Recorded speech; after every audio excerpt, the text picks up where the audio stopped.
Welcome, everybody. I am super excited to be doing this training with you guys this week. If you've been dealing with anxiety for a long period of time and you feel like you've also had a lot of intrusive behaviors, basically, if you're having any type of unhealthy, compulsive behavior, if you keep doing something that you really don't want to be doing, and you don't know why. You keep asking yourself, why do I keep doing this? I know it's not good for me, but I keep engaging in this behavior. If you're having that issue, this is going to be something you really want to tune into and listen closely with, because that's what I'm going to be unpacking. Why is it that we keep doing unhealthy behaviors that we know are not good for us? Why do we seem to not be able to break through that cycle and that stuckness? I'm going to be unpacking that and a whole lot more. I'll also be answering any questions that you guys have. So go ahead, and if you have any questions throughout the live stream, go ahead and put them into the comments and I'll answer those at the end. But if real quick I could just get a little bit of feedback from the audience, can you just let me know? Can you put yes in the comments if you can hear me, if you can see me, if everything is going well? I just updated my software, so hopefully everything is going well. Okay. Now, as we get going, first thing right out of the gate, our topic today is how to really eliminate, key emphasis on the word eliminate, unhealthy behaviors. How do we get rid of these behaviors that you keep engaging in, even if you know better, and if you've tried many times to get yourself to break that cycle, those habits? I'm going to show you exactly why that is the case. But to do that, I want to remind you, because I keep emphasizing this on each of the live streams, because I really want you to remember this. I know for a lot of you, the reason why you're here is because you're tired of just coping with anxiety, and you really want to overcome anxiety and any additional complicated mental health issues that might result in correspondence with anxiety. So for example, a lot of you guys are having extreme anxiety and then you have depression as a result, or extreme anxiety and then you have obsessive compulsive patterns, for example, or extreme overwhelm or procrastination or whatever it is. I know many of you guys are survivors of trauma as well, things like that. Okay, so there are three things that you got to remember, that you've got to master if you really truly want to overcome the anxiety. At least this is what worked for me. This is what's worked for our 500 plus successful clients. It's the only way I know how to do it. I'll put it that way. There may be another way. This is the only way I really know. And that is, number one, you must move beyond coping strategies. And you have to get to the real root cause of the anxiety. We're going to talk a little bit about that today. But the second thing is the real thing we're focusing on today, which is you have to retrain the brain to think and feel content by default. Because most people just hang out at the level of coping mechanisms. So they only ever really deal with the symptoms of the anxiety. They never really get to the source. And they never really figure out how to have a sustainable path of progress forward. Instead, all that they've really mastered how to do is get through the day. And I know that if you're here in this community, you want to do a whole lot more than just get through the day. So we have to, number one, move beyond coping strategies and get to the real root cause of the issue. Number two, retrain the brain to think and feel content by default. Okay? And that means using conditioning strategies, not coping strategies. And third and finally, we have to have a customized, bulletproof relapse prevention plan in place. If you're missing one of those three ingredients, you're not going to overcome anxiety. Today, we're double clicking on number two, which is how to retrain the brain to think and feel content by default. And so if you're listening to this, the chances are you have some type of a behavior that you're having trouble with. And in fact, can you guys let me know in the comments, what is it? So I'm going to list out some common examples of unhealthy behaviors that people don't like, that are usually fueled by anxiety. And just let me know what it is for you, because if I can see it in the comments, I can address it and use it as an example as well. But some of the common ones, the obvious ones, would be using drugs or alcohol to try to numb anxiety. Little bit less common these days for people to do that, but it is still out there. Now, mostly these days, people numb their anxiety out through technology. So social media, television, things like that. Something to try to just tune out the anxious thoughts in whatever way they can. Another big one that people will use consistently is they will go to seeking validation from some type of external source, even though the seeking of the validation from the external source actually makes the issue worse. So that would include Googling symptoms, for example, checking online, calling your parents, calling your friend, calling your spouse, looking for validation, basically talking them through what you're thinking and you're feeling to try to make sure that they can reassure you that everything is good. Feeling a compulsion, basically, to get that reassurance externally. That's a big one. Another big one, a little less common, is more obsessive compulsive behaviors. So, for example, double checking that your stove is off, making sure your hair dryer is unplugged, doing things several times repetitively to make sure that safety is absolutely ensured. Those would be ones. Another one, for those of you with health anxiety, would be things like checking your heart rate, for example, doing a quick symptom check, looking on WebMD. Okay, those are some common ones. Another one would be changing your relationship with food. So emotionally eating in some way, either overeating to comfort yourself or undereating because you are feeling insecurities about your weight, for example. So those are some of the common, like really easy to spot ones. But I want to be very clear. An unhealthy behavior, here's how I define it, right? Like what makes a behavior unhealthy in the first place? Because like if we look at like drinking alcohol, if you were to go out once a week with your friends or your spouse, have a dinner, and have 2 or 3 drinks as a celebratory, happy experience of life, right? Would anyone really call that unhealthy? No, not really, right? I mean, you can argue that consuming alcohol of any kind is unhealthy physically, but from a mental and emotional standpoint, right, is it really unhealthy? No, I don't think so. But we all know what unhealthy alcohol consumption looks like, right? It's easy to kind of pinpoint that. But where is the line? Right? Because there's obviously degrees. It's not binary. It's not like, okay, you're either totally healthy with your alcohol consumption or you're completely, absolutely off the wagon, unhealthy with your alcohol consumption, for example. Or same with food, right? People aren't like all or nothing with food if they emotionally eat. Some people might emotionally eat a little bit. Some people might emotionally eat a lot.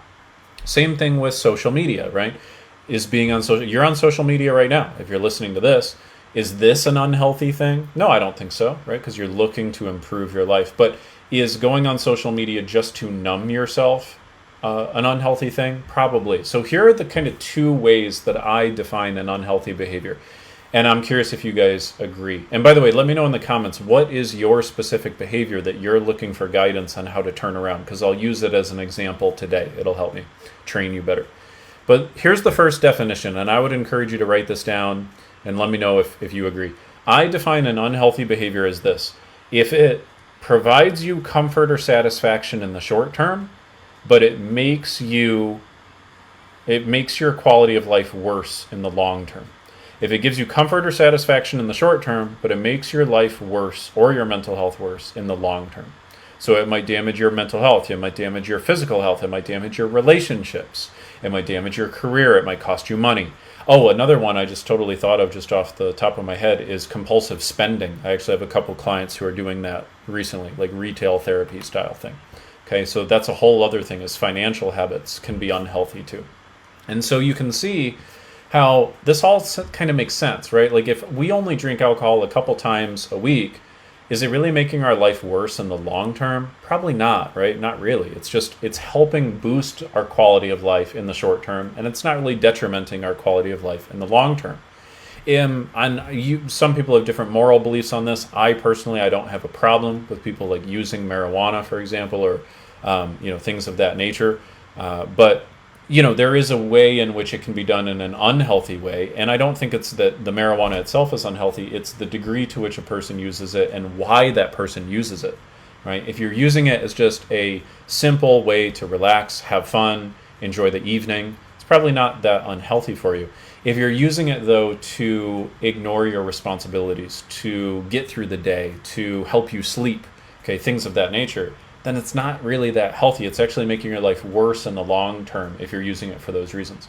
So I want you to kind of think, what behaviors do you have currently that you go to because they give you satisfaction in the short term, but they make your life worse in the long term? Okay, and I use a nickname for these behaviors too that might help you more easily identify them. I call them adult pacifiers. Okay, so if you've ever been around a young child, by the way, I see some comments coming in. Varsik says, not leaving neighborhood. That's another good example too. So sometimes it's not what you do, sometimes it's what you avoid doing. That's a really good point, Varsik. I appreciate you adding that in. I saw someone said that alcohol used to be their big issue as well. Okay, so yeah, let's keep going. So now Adult pacifiers. Why do I call it adult pacifiers? Well, if you've ever been with a child, a young child or a baby, what do? They'll have a pacifier, and the pacifier is basically just a soothing mechanism. The pacifier itself doesn't have any actual merit or value to the child. It doesn't make their life any better. At least I don't know. There might be scientific research that says it does. To my understanding, it doesn't. Right? It's really just a way to calm the baby down, to calm the child down.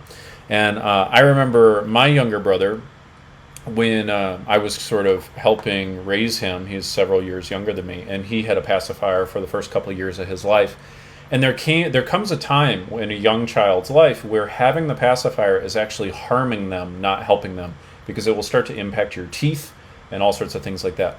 And so there came a time where we had to get rid of the pacifier. Now, the pacifier becomes a way to get temporary comfort, but it creates a detriment to the health in the long term. And each one of these things is one of those situations too. Basically, if you're going to the behavior and the only merit that the behavior has for you is that it temporarily helps you get out of your anxious thoughts and temporarily distract you from your anxiety, that's the only reason you're doing it, is as a self-soothing mechanism.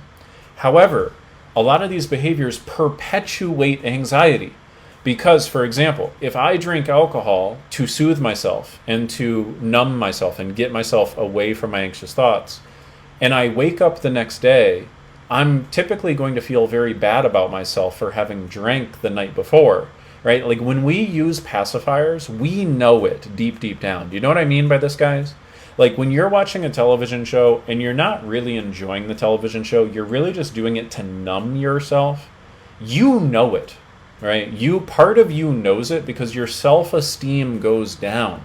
When you do the things you know you ought not to be doing because they don't make your quality of life better, you lose respect for yourself. You lose good self-esteem. And as that occurs, your mental health worsens. Okay, is this making sense to you guys? If this is making sense so far, go ahead and put the word sense in the comments, please. Is this making sense? Please let me know. Okay, so what we want to do is we want to make sure that the majority of our behaviors are behaviors that improve the quality of our life in the long term. And in fact, this is how I encourage you to think about this. A healthy behavior is a behavior, think of it like an investment, right? And when you take $100 out of your paycheck and you decide to not go spend it on a pair of jeans or spend it at the bar, but instead you invest it, you're not seeing a return usually on that money like right then, right there. But it does have a cumulative stacking return. When you go to the gym, you exercise. It's not like you've got a six-pack abs as soon as your workout is done. No, but you have made a deposit in the bank. You have made an investment. And that return is going to accumulate. You have basically made the life of your future self better, as opposed to giving your future self a debt to pay off. You've given your future self an asset that is going to be to their favor. And this is honestly how I make a lot of my decisions, is how I try to make my decisions both from a financial standpoint, a health standpoint, a mental health standpoint. I will very routinely ask myself, what can I do today to make my life tomorrow easier? What can I do today to make my life tomorrow better?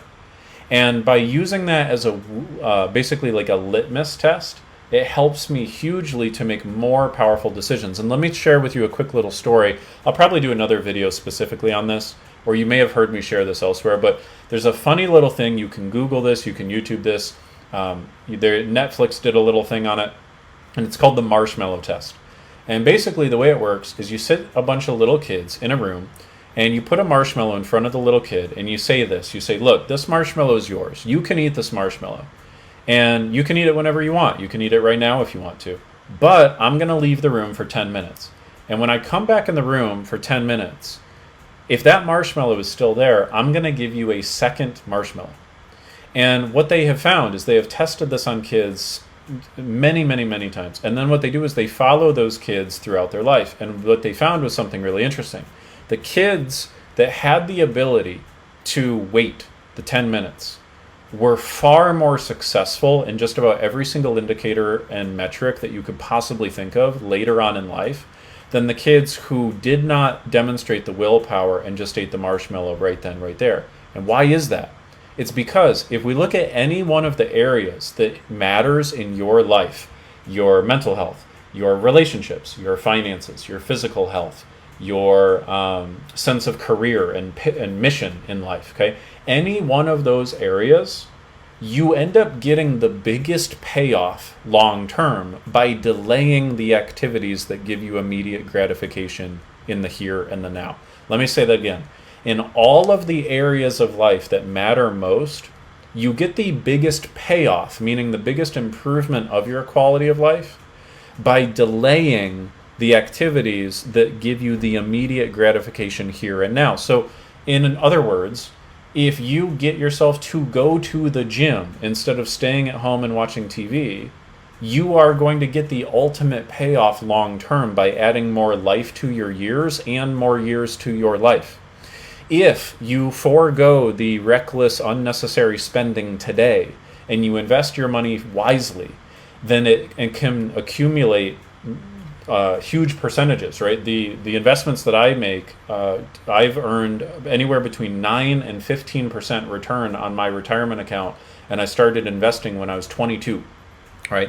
I've got my little brother investing in his retirement account at the age of 15, right? So he is going to have an even greater return on his decisions. He's delaying the marshmallow. While most 15 and 16-year-olds are out blowing all of their money on like drugs and alcohol and who knows what, right? Video games.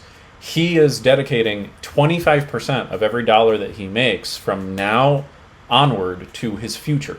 That is going to pay off. That's going to be a huge asset for him financially.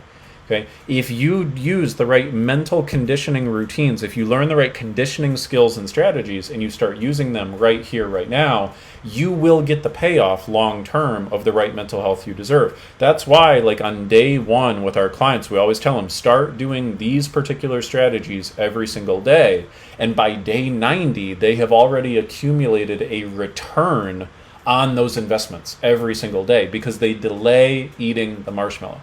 So chances are you have a marshmallow in your life that you keep eating prematurely. You're giving into what's giving you immediate gratification. You're basically using that pacifier. But as we know, if you keep eating marshmallows, right, you're going to get sick, right? It's not going to be very good for you. And so our task is to train the brain to make sure that we can say no to the marshmallow. And here's the other thing I want you to think about, okay? Think of it this way.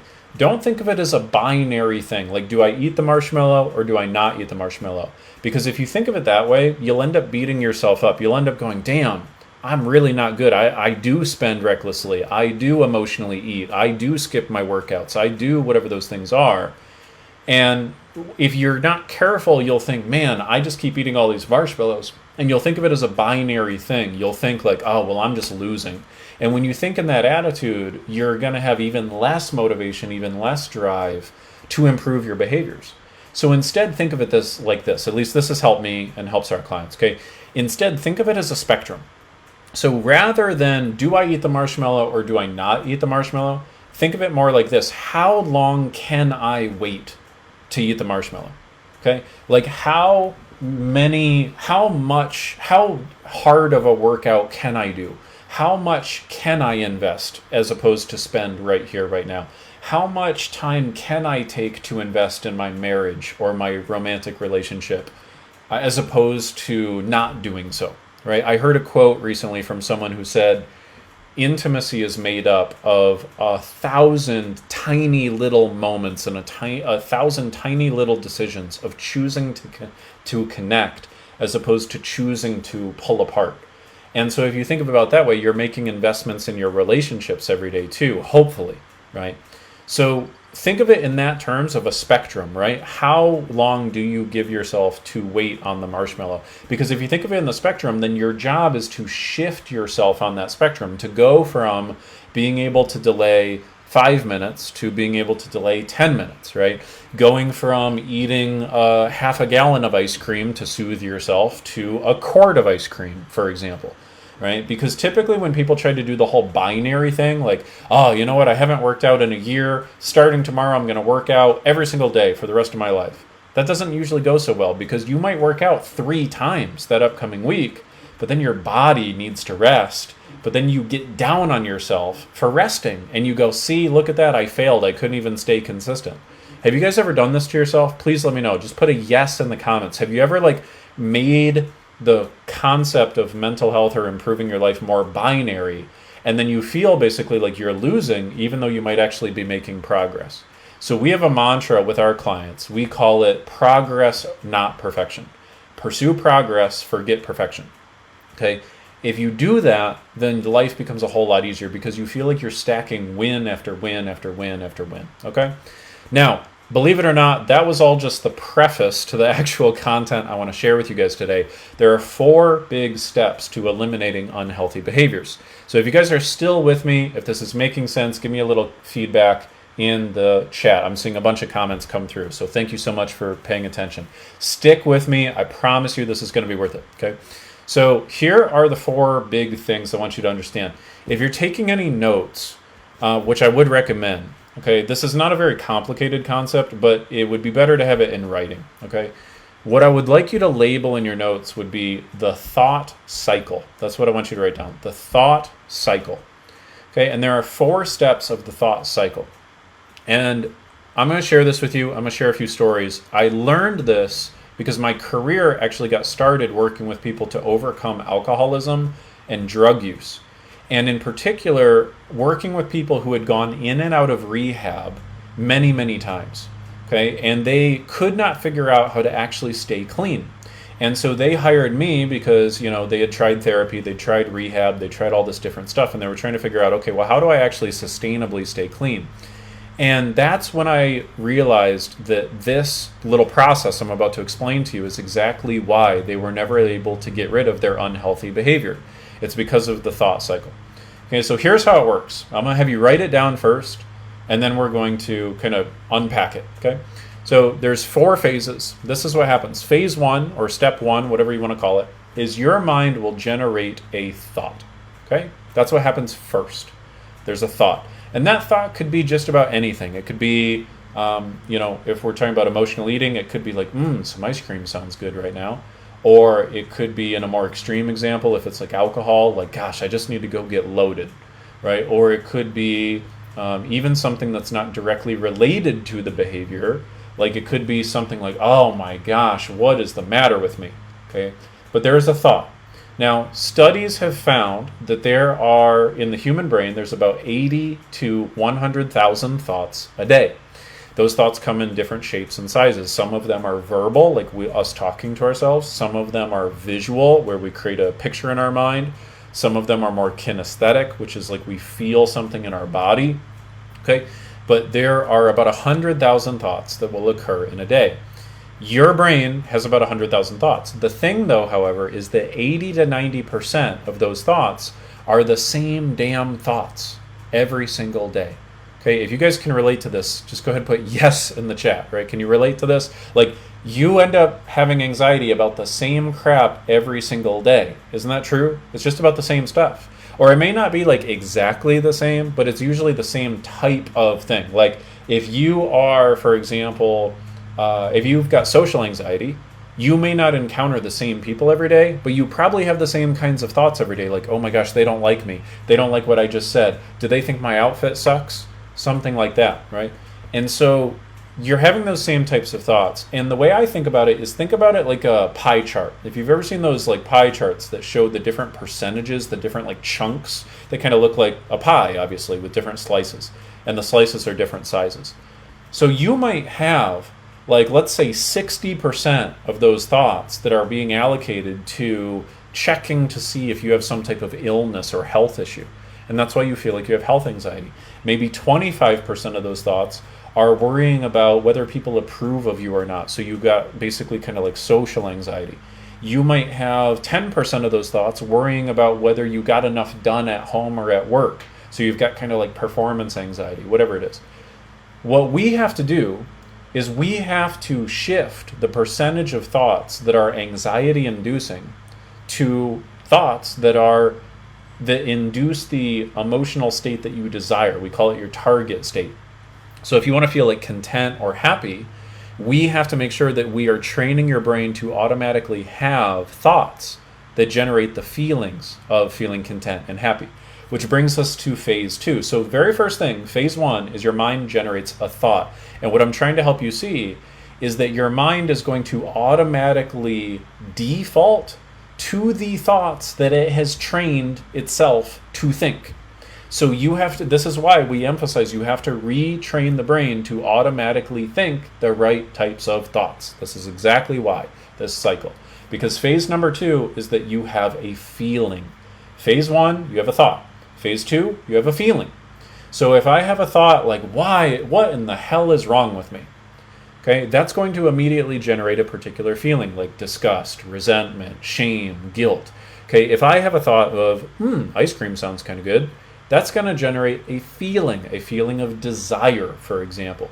If I have a thought like, they're such an a-hole, that's going to generate a feeling of resentment, anger, sadness, bitterness, okay, something like that. And so a lot of times people are very, very clued in to their feelings, and they really truly want to change their feelings, but they don't realize that if you really want to change what you feel on a habitual basis, you must first change the thoughts that your mind generates on a habitual basis. If you just try to change your feelings, but you never identify and replace the thoughts that are generating them, you're pissing in the wind, basically. It's never really going to get you very far. Okay, so you have to be able to identify the relationship between the feelings that you don't like and the thoughts that are generating the feelings you don't like. And you'd be amazed at how many people are oblivious of this. In fact, I'm going to ask you a question that I ask my clients very often, and I bet you're going to have a tough time figuring this out. Okay, the question I'm going to ask you is, what are the 5 most common thoughts that you have throughout the day? What are the 5 most common thoughts? Now, for some of you, it'd be visual. You visualize things. For some of you, it's more dialogue-based. You talk to yourself inside your mind a little bit. Okay? But in either case, what are the 5 most common thoughts that you have? I want you to think about that for a second. Chances are you might be able to identify 1, maybe 2. But you're going to have a pretty tough time figuring out what those 5 are. If you don't know what your mind automatically thinks about 80 to 90% of the time, then your mind is driving you, not you driving your mind. You see the problem with that? What we want to do is not just have the thoughts that show up by default. We don't just want to settle for the default setting in our brains. We don't want to let our brains just think about this fear and that anxiety and what does this person think about me? And then just basically react to those thoughts. That's not good. That means you're in a life where you're at war with your brain. You're constantly in reaction to your brain. That's not helpful. What we want to do is we want to pick what those 4 or 5 thoughts are that you are going to have on a regular, repetitive basis. What are you going to choose to focus on? What kind of beliefs are you going to choose to reinforce? Okay, and to do that, we have to start by identifying the thoughts and then figuring out what thoughts would generate the feeling that you want. So if you've got anxiety right now, you're probably having a thought like, what does that person think of me? I'll just stick with a social anxiety example. That's going to generate a feeling. The feeling is going to cause you to feel insecure. Now here's phase 3. Phase 3 is when you feel a certain way, you end up engaging in a certain behavior. So first there's a thought. Second, there's a feeling. Third, there's a behavior. Could someone put that in the comments, by the way? First, there's a thought. Second, there's a feeling. Third, there's a behavior. That is the order. And so let me really speak directly to you right now. Please listen very, very closely, because if you're paying attention to this video, the whole reason you're paying attention to this video is there is a behavior that you're wanting to change. But here's where you've probably gotten stuck. You've probably tried to change the behavior, but you did not effectively learn how to change the thoughts and the feelings that generate the desire to engage in the behavior. I'm going to say that again. If you focus only on trying to change the behavior, but you do not adequately identify what are the thoughts and the feelings that cause you to embrace that behavior, then you're never going to sustainably break the pattern. But if you retrace your steps back to their root and you figure out what the exact thought is that starts the cycle, then you actually have a fighting chance. Okay, does that make sense? Because otherwise, you'll just keep fixating on the behavior. And that's what I realized with my clients who, the gentleman that I learned this with, 2 people that come to my mind. One of them had an alcohol issue for 9 years. The other one had a methamphetamine issue, very serious addiction to hard drugs. And it was alcohol and methamphetamine, actually. And he had been in and out of rehab 6 times. 6. He had gotten clean and stayed clean for about anywhere from 30 to 90 days, but had always relapsed. Why? Because he would go detox himself in rehab, but when he got out of rehab, he kept having the same damn thoughts. And that generated the same damn feelings. And people only, listen to me very closely, people only engage in unhealthy behaviors to try to escape a negative feeling. And so whenever he kept getting into that same unhealthy negative feeling, his mind felt a huge urge to get relief. And so he would intuitively go towards those unhealthy behaviors to get that relief. And that's the marshmallow, right? You're going for that short-term relief to escape the negative feeling, but it ends up making your life worse in the long run. And by the way, see how this creates a cycle? This is the 4th step in the cycle. You get a result. First, there's a thought. Second, there's a feeling. Third, there's a behavior. Fourth, there's a result. So if I think to myself, what the hell is the matter with me? I'm going to have a feeling of disgust, resentment, insecurity. If I feel those things, I'm going to crave a escape. So I might go on my phone, drink alcohol, smoke some weed, use a harder drug, eat, yell at my partner, right? Do something that is not healthy for me. And then you can see how all of those are going to create a certain result. They're going to make my health worse, my relationships worse, my mental health worse. And then as those get worse, what do you think is going to happen the next day? Now I'm going to have the same thought, but even louder. What the hell is wrong with me? And now I have that same thought even louder. Now I got the feeling even louder. I've got even more of a feeling of disgust or shame or resentment. Now I feel even a higher urge to escape the feeling of disgust or resentment or shame. And this is where people often think to themselves, yeah, I really should go to the gym and I will tomorrow. Today, though, I'm eating the ice cream. And that's what they do. Then they get another bad result. And then round and round and round it goes. This is the thought cycle. Step 1, there's a thought. 2, there's a feeling. 3, there's a behavior. 4, there's a result. And if you're engaging in bad behaviors or unhealthy behaviors, you haven't properly retraced your steps through this cycle. You haven't figured out what the source is. You have not figured out what is the thought that's generating the feeling and what is the feeling that's generating the behavior. And if you do that properly, you can finally break the cycle. Okay, so until you change the thoughts that your mind habitually has by default, you will not change your life. That's why we always focus on the source. So I want to remind you guys, if you want to truly overcome anxiety, you must do the following 3 things. Number 1, move beyond the coping strategies and get to the real root cause. And the root cause is your mind has become conditioned and trained to have 80 to 90% of the same thoughts every single day. If we do not change those habitual thoughts that your mind is having every single day, you have no chance in hell of actually changing your feelings, your behaviors, and certainly not your results. And by the way, guys, this is why a lot of you, and I'm speaking to you totally with love, but I got to call you out on this because I had to be called out on this myself, okay? A lot of times I hear people say this, like they'll say, yeah, I really, really need to invest in my mental health, but I can't because I'm in debt right now. And then I'll say, gotcha, why are you in debt? And they'll say, because I spend way too much money. And I'll say, well, why do you spend way too much money? They'll say, well, I spend money as a temporary relief when I get anxious. I've tried to stop 1,000,000 times, but I just can't seem to stop. And I'll say, gotcha. So the whole reason why you're spending money and you're in debt is because of the anxiety, right? And I'm like, yeah. And I'll be like, gotcha. But it makes sense to delay fixing the anxiety. And they'll realize like, oh, duh, that's perpetuating the problem. So a lot of times, guys, you're justifying for yourself the delay of what would actually shift your mental health and improve your quality of life. And you haven't realized that this cycle is the cycle you're trapped in. Because you keep thinking, well, I got to change the result somehow miraculously. Like somehow I got to get my finances better and then I'll take care of my mental health. Or somehow I got to make sure that my relationship improves. And then and only then, once I feel that my partner is supporting me, then I'll take care of this thing over here. But the results don't change until the behaviors change. So if nothing changes, if nothing changes, you follow me on that? So you can't keep wishing for something to change and then give yourself permission to do the things that would cause the change. That's putting the cart way before the horse, right?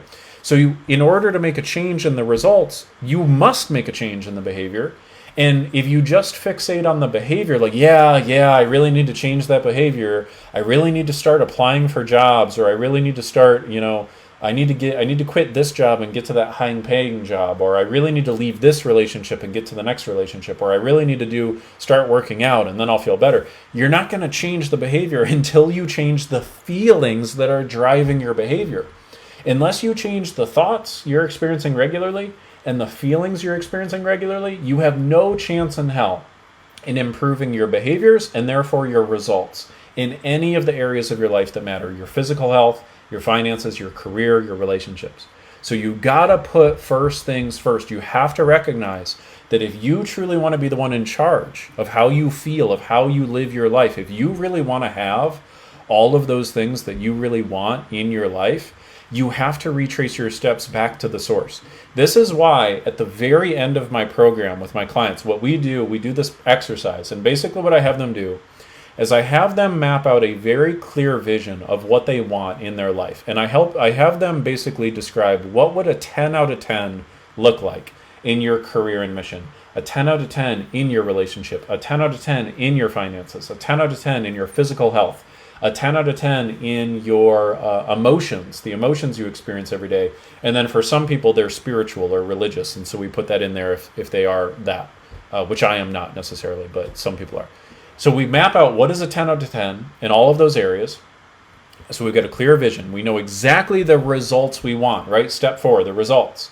Then we ask ourselves, great, what would be the exact behaviors that would get you that result, that are like a guarantee to get you that result? We map out the behaviors.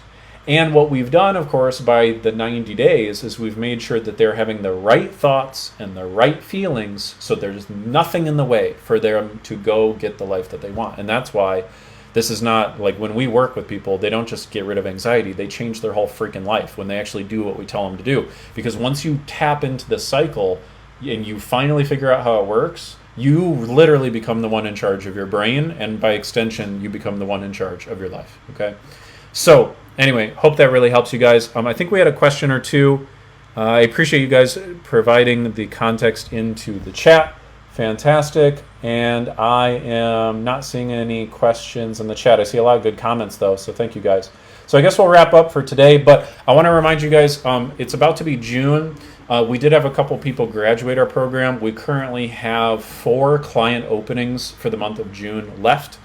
We had 3 people graduate this past week, so we had a couple people leave, and we're ready to take on a couple extra people. If you really want to get your anxiety handled, what we do is I work with you for a 90-day period one-on-one to help you reduce your anxiety by at least 75% in those 90 days. And if you do not reduce it by at least 75% in those 90 days to your satisfaction, I continue to work with you one-on-one for free until you do. And so if that sounds interesting to you, if you really want to step up and make this happen, then just go ahead. If you're joining us live, put in the comments the word apply, and one member of my team will go ahead and reach out, and we will set up a quick call, make sure that our process is a good fit for you, make sure that you meet our qualifications, so we know that this would definitely lead you to success. And then so long as everything checks out, we'll walk through all of the details of what that looks like. So just go ahead, if you're interested, put the word apply into the comments. We'll go ahead and reach out, and we can make that happen for you guys, okay?